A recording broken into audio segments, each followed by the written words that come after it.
Бүйік еңеудің 75 жылығы айқанды республика хугыш ветерандары клиник госпиталі яугердардың өйдеріне барып диспансеризация өткәрі.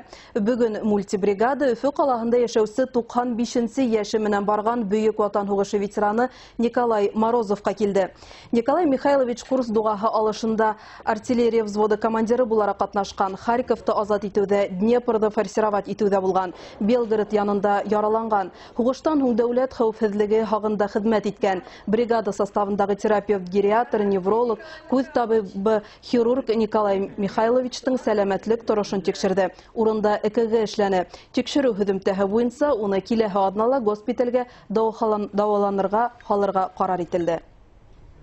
Ноги стали отказывать. Һуңгы 3-4 көндә үҙемде насар тоям. Аяктарым йөрөмәй башланы. Күтәрелеп торып китүе ауырлашты. Бәлки ятып дауаланып сыҡҡам, ярҙамы тейер.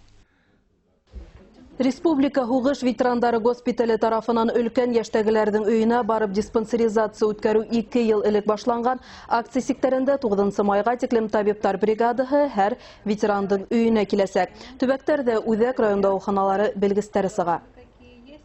Безнең ветерандарыбызның араһында ҡарау етешмәгән ветерандарыбыҙ бар. Беҙ уларҙы әлбиттә ҡарауһыҙ ҡалдырмайбыҙ, иғтибарһыҙ ҡалдырмайбыҙ.